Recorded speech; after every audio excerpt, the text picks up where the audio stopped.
नमस्कार। प्रारब्ध पर आप सभी का स्वागत है। मैं अवनीश। चैनल आपने सब्सक्राइब किया है, बहुत-बहुत धन्यवाद। बेल आइकन दबा लेते हैं आप। ये भी अब पता चल रहा है क्योंकि जैसा आपका स्नेह मिल रहा है। शेयर करेंगे, लाइक करेंगे, अतिरिक्त स्नेह होगा। आइए आज की चर्चा शुरू करते हैं। फूल माला, अक्षत, चंदन, पुष्प लेके व्यालोक जी का स्वागत। व्यालोक जी बहुत-बहुत स्वागत, नमस्कार। जय सिया राम। प्रारब्ध के सभी दर्शकों श्रोताओं को स्नेह भरा नमस्कार, प्रणाम। जी, व्यालोक जी, बिहार आज हम बतिया रहे हैं और बिहार से एक तस्वीर आई है, हम इस पर भी बात करेंगे। हालाँकि मैं ये तस्वीर दिखा रहा हूँ, लेकिन बिहार कांग्रेस के हैंडल से ये एआई जनरेटेड नरेंद्र मोदी जी की माताजी को लेके बहुत ही भद्दा, सस्ता और बेहुदा एक वीडियो शेयर किया गया है। और उसके बाद ये सोशल मीडिया का ज़माना है, अब कोई किसी को छोड़ता नहीं है, तो दूसरी तरफ से भी अब चीज़ें आ रही हैं, यानी कांग्रेस के सदर राहुल गांधी जिस तरीके से नरेंद्र मोदी जी की मां को पहले गाली दिलवाने के बाद अब लगातार उसको ओन कर रहे हैं, उसको और परिमार्जित कर रहे हैं, उसको और आगे बढ़ा रहे हैं, तो देखना है ये कहां तक जाएगा। लेकिन आज की चर्चा की शुरुआत बेलूक जी मैं आपसे एक ब्रेकिंग खबर देकर कर रहा हूं और जिसका कि आपके पास विश्लेषण का भंडार है। सुना है लालू प्रसाद यादव की एंट्री हो गई और लालू प्रसाद यादव ने गठबंधन तोड़ दिया है, गठबंधन का बंटाधार कर दिया है। ये किसके साथ गठबंधन है और 100 पार्टियों 100 सीटें सॉरी लड़ने वाली पार्टी के साथ उन्होंने गठबंधन तोड़ दिया है और अब टाटा बाय बाय ओके हो गया है। ये क्या है, किसके साथ हुआ है ये कांड? नहीं, देखिए, अभी गठबंधन फॉर्मली औपचारिक तौर से तोड़ने की घोषणा नहीं हुई है, इसलिए इसको उस तरह से नहीं कहा जाए कि गठबंधन टूट ही गया है। लेकिन हाँ, दूसरी बात कि लालू आज से नहीं कूदे हैं। याद कीजिए, जो पहली सो कॉल्ड रैली हुई थी 2-3 महीने पहले, उसमें भी लालू पहुंचे थे। उसके पहले लालू ने विषधर राहुल को अपने यहाँ बुलाया था, सावन में मटन बनाया था, मटन बनाने की तकनीक सिखाई थी। राहुल वही मटन अपनी बहन पिंकी वाड्रा के लिए लेके गए व्यालोक जी, थे। जी, आपको नहीं लग रहा है कि आपने जो मेरी बात थी दरअसल ओवैसी की पार्टी 100 सीटों पर लड़ेगी ना, और उसको लालू ने कहा कि हम तुमको नहीं गठबंधन में नहीं, शामिल नहीं मैं करेंगे। मैं आ रहा हूँ वहां पर। मैं अच्छा। अभी AIMIM पर आ रहा हूँ। मैंने जैसा कि कहा, लालू का इंटरफेरेंस ऐसा नहीं है कि पहले दिन से ही है, लेकिन हाँ, जो ओल्ड गार्ड और यंग टर्क में चलता रहा है हर एक परिवारवादी पार्टी में, जैसे कि विषधर राहुल ने भी एक एक करके अपने यहाँ के तमाम बुजुर्गों को हटाया, अधेड़ों को हटाया, बड़े लोगों को हटाया, या फिर उनकी कार्यशैली से खिन्न होकर जो कभी ग्रुप 22 बना, फिर वो G27 हो गया, इस तरह से तमाम चीजों से। लेकिन जो 100 सीटों वाली आपने बात कही है, वो तो AIMIM वाला है, और वो भी कल बड़ा नाटक हुआ। AIMIM के एकमात्र विधायक जो बचे रहे, 5 विधायक जीते थे 2020 में, जिसमें अधिकांश को आरजेडी ने अधिग्रहित कर लिया। अब उसको अधिग्रहण करना कहिए या फिर उसको कहिए कि खरीद लिया, या जो भी आप, वो आपके ऊपर है। एक विधायक बच गए थे, अख्तरुल इमाम। वो बार बार कह रहे हैं कि भाई, अगर सेकुलरिज्म को बचाना है, अगर संविधान को बचाना है, तो आरजेडी को और कांग्रेस को AIMIM के साथ गठबंधन करना चाहिए। कल वो राबड़ी के आवास पर पहुंच गए, ढोल बाजा तमाशा वगैरह सब लेके, और उसके बाद की उन्होंने कुछ गाने वाने भी गाए कि भाई गठबंधन के लिए दरवाजा खोल, नहीं तो तेरी खुल जाएगी पोल, वगैरह वगैरह। और एक नई बात चली है कि 2005 में रामविलास पासवान ने इसी बात पर आरजेडी को समर्थन नहीं दिया था कि रामविलास पासवान ने कहा था कि एक मुसलमान मुख्यमंत्री बनाइए, और आरजेडी इस बात के लिए नहीं मानी थी, और तब आरजेडी का समर्थन खींच लिया था रामविलास पासवान ने। उसके बाद से आरजेडी बाहर हुई, उसके बाद से उसकी इतनी कम सीटें रही थी, और 2005 में तो वो मृतप्राय हुई थी। 2010 में लगभग वो डेथ बेड पर थी आरजेडी। फिर 2012-13 से नीतीश कुमार ने पलटी मारी, फिर उसके बाद एक अलग कहानी है।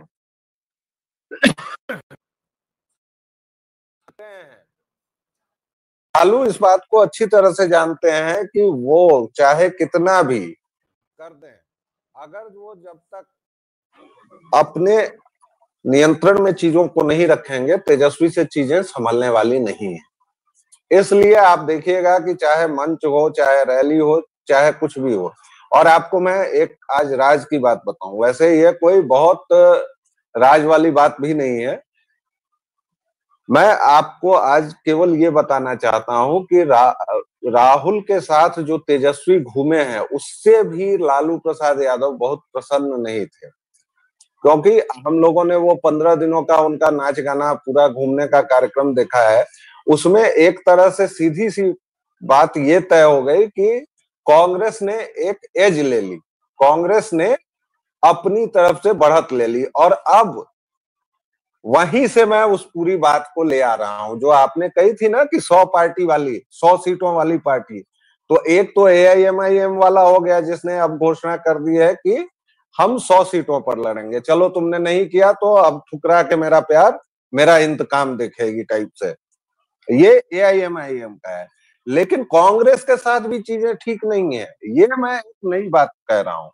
और लालू यादव कभी भी इस पक्ष में नहीं थे कि जो पूरी रैली निकले उसका पूरा श्रेय कांग्रेस ले जाए। तो अब आप देखिए कि तेजस्वी भी अगले सप्ताह यात्रा पर हैं, पूरे बिहार की यात्रा पर, और ये आरजेडी की अकेली यात्रा है। उधर कांग्रेस भी एक यात्रा निकाल रही है। तो आप इस चीज को समझिए कि दोनों ही पार्टियां गठबंधन में हैं, लेकिन दोनों एक दूसरे पर पूरा दबाव दे रही हैं कि भाई साहब, अगर आपने हमारी गर्दन पर से लात नहीं हटाई तो आप देखिए कि गर्दन पर दबाव बढ़ता चला जाएगा। कांग्रेस को मुगालता हो गया है, उसके युवराज को, विषधर को ये मुगालता हो गया है कि उसकी रैली को, उसकी यात्रा को बहुत भारी मात्रा में समर्थन मिला है। इसलिए कांग्रेस आमादा है कि हम 100 सीटों पर लड़ेंगे। अगर 100 सीटों पर कांग्रेस लड़ी तो भैया आरजेडी कहां से कितनी सीटों पर लड़ेगी? उधर कम्युनिस्ट अलग हल्ला किए हुए हैं कि हमें तो पिछली बार हमारा स्ट्राइक रेट सबसे ज्यादा था, तो हमें तो 40 सीटें चाहिए। सन ऑफ मल्लाह ने अलग घोषणा कर दी है कि 60 सीट और डिप्टी सीएम, और 150 सीट से कम पर लड़ेंगे नहीं तेजस्वी। तो भाई जब 150 सीट और सीटें तो 243 ही है ना, ये बढ़ेंगी कहां से? तो कांग्रेस और आरजेडी में अभी जो पूरा हंगामा मचा हुआ है वो इसलिए कि लालू और सोनिया, एंटोनियो माइनो के बीच जो उसको एक शब्द क्या कहा जाए, उसको समन्वय कह लें या उसको जो सूझबूझ कह लें, इन दोनों के बीच जो सूझबूझ थी वो तेजस्वी और राहुल के बीच नहीं है। एक तो तेजस्वी और राहुल दोनों अहंकारी हैं, दोनों अहमन्य हैं, और दोनों को राजनीति ये नहीं समझ में आती है कि भाई थोड़ा लेना थोड़ा देना पड़ता है। इन दोनों को ये पता है कि हमारे पिताजी और हमारी माताजी ने बना दिया है, हमें पूरा भोग करना है, इसलिए ये पेच फंसा हुआ है। जी अच्छा, तो मामला ये क्लियर हुआ कि ये 100 सीटों पर लड़ने वाली पार्टी है एआईएमआईएम, ओवैसी भाई की पार्टी, जो गठबंधन करना चाह रही थी। और वाकई जब इनकी यात्रा चल रही थी तब भी पोस्टर लहराए गए थे कि अगर ओवैसी भाई साथ नहीं तो फिर हमारा वोट तुमको नहीं मिलेगा। अंततः लालू ने ठुकरा दिया और उन्होंने अलग कर लिया। आप कह रहे हैं कि यही चीज कांग्रेस के साथ भी है, क्योंकि कांग्रेस का भी आंकड़ा सीट मांगने वाला 100 के आसपास ही या 100 प्लस, जहां तक हो रहा था कि 100 प्लस सीट चाहते हैं। तो दर्शकों, ये है जो ओवैसी की पार्टी है, वो अब नहीं है लालू के साथ, यानी एक अलग लड़ेंगे। सीमांचल पे उनका कितना प्रभाव है, बाकी जगहों पर कहाँ प्रभाव है, तो आप गठबंधन की ताकत देखिए जो कांग्रेस का एनडीए अलायंस है। और खुद कांग्रेस के साथ गठबंधन भी अब कहाँ डोल रहा है, ये व्यालोक जी ने बता दिया। व्यालोक जी, बिहार में इतना तगड़ा जो है वो लहर है और एकदम सत्ता पलट देंगे, तेजस्वी बिल्कुल मतलब अबाध रूप से मुख्यमंत्री की तरफ बढ़ रहे हैं, ये सब कुछ है। लेकिन अपने खिलाफ लड़ने वाले एक मजबूत प्रतिद्वंदी को सड़क पर दौड़ा के गोली मार दी जाती है, हत्या कर दी जाती है। साहब, मैं मैं ये मैं मैं वोट चोर दूसरों को कहने वाले ये हत्यारे कैसे हो गए कैंडिडेट की? ये कहानी क्या है? मैं पहले बड़ी विनम्रता से आपसे पूछना चाहता हूं, कहाँ लहर है, माने कहाँ है? हम देखना चाह रहे हैं उस लहर को। कहाँ देखें? नहीं, प्लीज बताइए। व्यंग मारा है कि अगर लहर है तो फिर बंदूक दंबूक चला के हत्या क्यों कर दी? मैं तो नहीं, ये व्यंग भी नहीं करने देंगे प्रभु आप मुझे। व्यंग की जरूरत नहीं है ना सर, व्यंग की जरूरत क्या है? हत्या तो उनके खून में है। 2020 में इसी राघोपुर से इसी तेजस्वी यादव के खिलाफ जो कैंडिडेट लड़ने वाला था, गूगल थोड़ा सा कीजिए, थोड़ा सा रिसर्च कीजिए। नहीं, जरा दर्शकों के लिए, जो बिहार के दर्शक नहीं है व्यालोक जी, जो बिहार से नहीं है दर्शक, उनको जरा सा समाचार तो बता दीजिए कि हुआ क्या है, किसकी हत्या हुई है, कैसे हुई है? मैं बताता हूँ। राघोपुर में एक व्यक्ति हुआ करते थे, राजकुमार राय, तथाकथित समाज सेवी, तथाकथित नेता और तथाकथित तेजस्वी के एक जमाने में सो कॉल्ड करीबी भी हुआ करते थे। फिर वो अलग हुए तेजस्वी से और तेजस्वी के खिलाफ इस बार निर्दलीय लड़ने वाले थे। उनकी परसों जो हत्या की गई है, वो हत्या बिहार के जंगल राज की याद दिलाता है और यह दिखाता है कि अगर आरजेडी सत्ता में आई तो क्या क्या होगा। अभी जब वो सत्ता में नहीं है, जब वो दावेदारी कर रही है, तब ये चीजें हो रही है। राजधानी पटना में दौड़ा दौड़ा कर राजकुमार उर्फ आला राय की हत्या करवाई गई। और आपने जो बात कही कि इस पर हत्या को लेकर आप थोड़ा सा जैसे चौंके हुए दिखाई दिए, हमें या किसी बिहारी को इस पर कोई आश्चर्य नहीं होगा, क्योंकि जिस पार्टी का पूरा इतिहास ही खून खराबे से भरा रहा है, जिस पार्टी में माननीय शहाबुद्दीन जी जैसे लोग रहे हो, जिसमें 9वीं फेल शहाबुद्दीन जी जिंदाबाद, शहाबुद्दीन जी जिंदाबाद का नारा लगा रहा हो, जिसका मुख्य प्रत्याशी जो खुद को यहाँ का मुख्यमंत्री मान चुका है। आप आत्मविश्वास की अगर बात करें तो तेजस्वी जैसा आत्मविश्वास होना चाहिए प्रभु सब में, जो खुद को मुख्यमंत्री मान चुका है। जैसे राहुल विंची खुद को इस देश का प्रधानमंत्री मान चुके हैं। उस व्यक्ति ने शहाबुद्दीन जी जिंदाबाद के नारे लगाए, जो शहाबुद्दीन तेजाब डाल के लोगों को जलाता था, जो शहाबुद्दीन हत्यारा था। उसी पार्टी से हमने तस्लीमुद्दीन नामक एक गृह राज्य मंत्री भी देखा था। वो गृह राज्य मंत्री जिसको शपथ दिला के तत्कालीन राष्ट्रपति महोदय ने ये कहा था कि मैं आज शर्मिंदा महसूस कर रहा हूं कि इन संवैधानिक मजबूरियों की वजह से मुझे एक ऐसे अपराधी को आज शपथ दिलानी पड़ी है जो मैं कभी नहीं करना चाहता था। और इसके बाद मामला कोर्ट वोट में गया और अंततः तस्लीमुद्दीन को हटना पड़ा।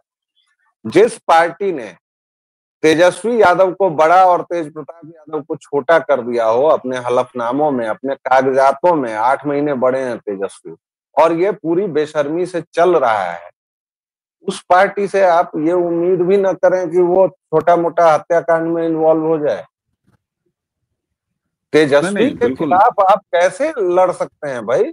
नहीं साहब। और मैं कोई, अभी जांच चल रही है, मैं कोई अपनी तरफ से कोई बात नहीं कर रहा हूं, लेकिन जांच चल रही है। इसको बस एक चीज को जोड़ दूं, मैनपुरी का चुनाव याद है आपको अवनीश भाई? मैनपुरी में भी टोटी जी ने डिंपल भाभी को एक बार निर्विरोध चुनवा दिया था। उस बार क्या क्या हुआ था, कैसे निर्विरोध चुने गए थे? तो हो सकता है कि इस बार तेजस्वी को निर्विरोध चुनवाने की तैयारी हो रही हो। जी, प्लानिंग, बिल्कुल ठीक बात है। और ब्यालोक जी, आपने कहा कि हत्या की बात पर अवनीश जी आप कुछ सहमे नजर आए।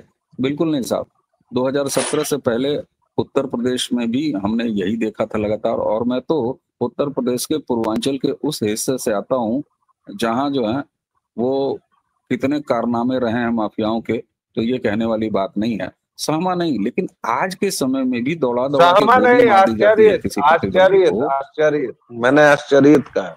हाँ ठीक है, आश्चर्य, लेकिन आश्चर्य भी होता है कि आज के समय में किसी राज्य की राजधानी में किसी प्रतिद्वंदी कैंडिडेट को दौड़ा दौड़ा के गोली मार दी जाती है, तो थोड़ा आज भी आश्चर्य होता है। बिल्कुल होगा, क्योंकि ये बीते दिनों की बातें हैं। एक वीडियो पोस्ट किया बिहार के जो कांग्रेस है उसके हैंडल से, जो मैंने ये तस्वीर आपको स्टिल दिखाई, मेरे पास वीडियो भी है, लेकिन उसको दिखाने में मेरी तनिक भी रुचि नहीं है। राहुल गांधी उनका इकोसिस्टम बिहार के चुनाव को या नरेंद्र मोदी जी की माताजी का लगातार मान करके ये कहाँ ले जाना चाहते हैं, इनकी क्या हद है, ये जाना कहाँ तक चाहते हैं गहलोत जी? देखिए, बिहार कांग्रेस से पहले केरल कांग्रेस नाम का एक हैंडल है, उसके ट्वीट्स हमें देखने चाहिए। और अब मुझे लगता है कि ठीक वही टीम बिहार कांग्रेस का भी ट्वीट वगैरह कर रही है, क्योंकि केरल कांग्रेस ने इससे पहले इतने भद्दे, इतने आपत्तिजनक और इतने वाहियात ट्वीट्स किए हैं कि मुझे लगता है कि अब वही टीम ये भी कर रही है, क्योंकि उन लोगों के दिमाग में ये मुगालता हो गया है, उनके हिसाब से ये तथाकथित आक्रामकता है। भाई, ये आक्रामकता नहीं है, ये एक तो देश के प्रधानमंत्री को गाली है, फिर देश के प्रधानमंत्री की वो मां जो स्वर्गीय हो चुकी है, जो किसी भी तरह राजनीति से जुड़ी हुई तक नहीं थी, उसको आप लोग ये जिस तरह से ला रहे हैं, जिस तरह से कीचड़ में घसीट रहे हैं, जनता तो सब देख रही है। और जनता पहले भी आपके कारनामे देख चुकी है। B for BD, B for Bihar, that is not now a sin. Bihari बहुत हंसते हुए सुन लेता है सरकार, कांग्रेसी लोग सुन लीजिए, मैं बिहारी हूं, कितना हंस हंस के आप लोगों की बातें बताता हूं, लेकिन B for BD, B for Bihar याद रहेगा। और उसका जवाब संपादक जी के शब्दों में 2 उंगलियों से दे दिया जाएगा, एक बाईं उंगली से, एक दाईं उंगली से। इसमें स्याही लगेगी, इसमें पी का बटन सुनना है, जो लालू सुनाते थे अपने लोगों को कि हे बुड़बक, पहले पी का आवाज होगा तब समझना कि हो गया। लेकिन कांग्रेसी चरित्र, सर देखिए, इन लोगों का, आप सुप्रिया श्रीनेत को देख लीजिए, आप कांग्रेस के प्रवक्ताओं को देख लीजिए, अखिलेश सिंह को देख लीजिए, किसी को देख लीजिए, मतलब ऐसा लगता है कि वो झगड़ा करने ही गए हुए हैं, ऐसा लगता है कि झूठ की खदान ही वो बोलने गए हैं। और ऐसा क्यों ना हो भाई, जब उनका तथाकथित प्रधानमंत्री एएनआई के कैमरे के सामने झूठ मूठ की, जिस पर उसको डांट लगी है, अभी मद्रास हाई कोर्ट ने परसों डांटा है कि तुम क्या ये बेवकूफी की बात फिर से लेके चले आए हो।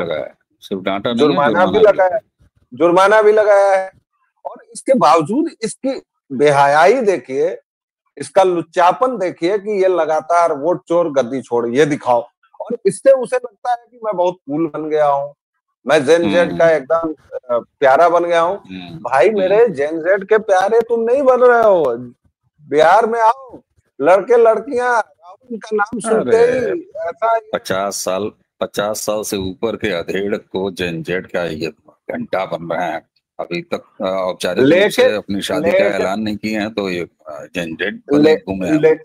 लेकिन अवनीश भाई, मैं आपको ये भी बताऊं कि अब कुछ दिन में 75 होने वाले हैं सफेद दाढ़ी वाले बुढ़ो मोदी जी वा, और उनका भी जेन जेड में जरा एक बार चर्चा करके सुनिए, तो जलवा तो है, जलवा है। तो ये चीज उस चीज की कुंठा है जो कभी केरल कांग्रेस निकालती है, कभी रेवंत रेड्डी निकालता है, कभी बिहारियों का डीएनए देखा जाता है। तो बिहारी और हिंदू सनातन एक ही तरह के हैं, 2 गाली बेटा। और इसमें मोदी जीवा को भी ले आइए, दीजिए गाली भाई, आपके पास गालियां हैं, समय पर जवाब मिलेगा, उसका भरपूर जवाब मिलेगा, करारा जवाब मिलेगा। और इस बार बिहार की जनता, सवाल प्रधानमंत्री का है ही नहीं, सवाल उनकी स्वर्गीय मां का भी नहीं है, सवाल उस पूरे कल्चर का है जो ये लोग जहर घोल के बर्बाद करना चाहते हैं। भाई बिहार में हमारा मागधी कल्चर अलग है, हमारा मिथिलांचली कल्चर अलग है, हमारा भोजपुरिया कल्चर अलग है, लेकिन सब में एक बात जरूर है कि आप बदतमीजी नहीं करेंगे। बिहारियों को अगर सबसे ज्यादा चिढ़ होती है किसी से, तो वो बदतमीजी से होती है, क्योंकि हर एक बिहारी खुद में ही सबसे बड़का बाबा होता है। तो राहुल गांधी समझ लें कि उन्होंने ये क्या कर दिया है, और शुरू हो गया है। एआई जनरेटेड वीडियोस केवल आपको बनाने नहीं आते हैं साहब। नहीं, मैंने शुरू में ही कहा कि अब तो दोनों तरफ से चल रहे हैं और एक से एक वीडियो आ रहे हैं। मैंने सोशल मीडिया पर खूब देखा। और आप किससे पंगा ले रहे हैं भैया? आईटी सेल काम नहीं करती है यार, आप लोगों को 2014 से मैं समझा रहा हूं। आज से मोदी मित्र बनेंगे, डिजिटल सेना बन रही है मोदी मित्र, उसका क्या कर लेंगे आप? और देखिएगा कितने लोग बन जाते हैं मोदी। आपने दिया था ना नारा, चौकीदार चोर है, क्या हुआ था? मतलब लोगों ने लगा दिया हम भी भ्रष्टाचारी, हम भी भ्रष्टाचारी अपने, मतलब वो दौर याद कीजिए अवनीश भाई। बिल्कुल। और अभी भी 60% से नीचे नहीं आ रहा है मोदी जीवा का, वो क्या कहते हैं उसको, रेफरेंस पॉइंट या जो भी उनका वोटिंग पॉइंट या जो भी होता है, पॉपुलैरिटी रेट जो है, लोकप्रियता का पैमाना जो वो 60 से ऊपर चल रहा है। और ये बात भी बिल्कुल सही है। लेकिन दर्शकों, अब आप ध्यान दीजिए, ये 3 छोटी छोटी बातों को हमने बात किया। सबसे पहले हमने बात किया कि ओवैसी की पार्टी जो कि शामिल होना चाहती थी गठबंधन से, ये चुनावी खुड़पेच है। और इतना जान लीजिए, अब गठबंधन से अलग हो चुकी है, गठबंधन में पहले नहीं थी, मतलब उसको एंट्री नहीं मिली, 100 सीटों पर चुनाव लड़ेगी। चलिए, व्यालोक जी ने जैसे बताया कि कांग्रेस के साथ भी इनका गठबंधन कैसा चल रहा है, कैसा नहीं चल रहा है। कांग्रेस को ये मुगालता है, राहुल को ये मुगालता है कि बिहार में जो है उनके लिए नाम की बहार है। लेकिन लालू घाघ राजनीतिज्ञ हैं निश्चित तौर पर। आप सोचिए जरा, चारा चोरी करने के बाद सजा याफ्ता इस देश के पहले राजनीतिक, और उसके बाद राजनीति भी खेल रहे हैं। तो ये भी हमारे जुडिशरी का कमाल है, काहे को उनको जमानत दे दिया। खैर, लेकिन उसके बाद जो सबसे बड़ी बात व्यालोक जी ने कही कि आप यहाँ पर न नरेंद्र मोदी की बात है, न नरेंद्र मोदी के माँ की बात है। आप बिहार को बेइज्जत कर रहे हैं, और लगातार बेइज्जत कर रहे हैं, हर महीने में बेइज्जत कर रहे हैं। बिहार में जाके आप गालियों की बात कर रहे हैं, वो बिहार जो भावुक है, गालियां और बदतमीजी नहीं सहता। तो फिर ऐसे लोगों को वो किस ठिकाने पहुंचाएगा, ये बिहार का रिजल्ट हमें बताएगा। व्यालोक जी, आपने हमें सुबह सुबह समय दिया, आपको बहुत बहुत धन्यवाद। दर्शकों, एक बार चलते चलते आपसे निहो रहा है कि जिस तरीके से आप प्रारब्ध को स्नेह दे रहे हैं, दूसरा अड्डा व्यालोक जी जहां पाए जाते हैं, जब आपको यहाँ 1 दिन 2 दिन न दिखें या यहाँ भी दिखें, तब भी उस दिन भी जरा उधर जाइए और व्यालोक वाणी को भी आप अपना स्नेह देते रहिए। प्रारब्ध को आप इसी तरह स्नेह बनाए रहिए, हम दोनों पर भी आपका आशीर्वाद बना रहे। तो फूल चंदन, अक्षत, फूल माला, इन दोनों के साथ आज हमें और व्यालोक जी दोनों को आगे दीजिए। नमस्कार, प्रणाम, जय जय श्री राम। जय श्री राम।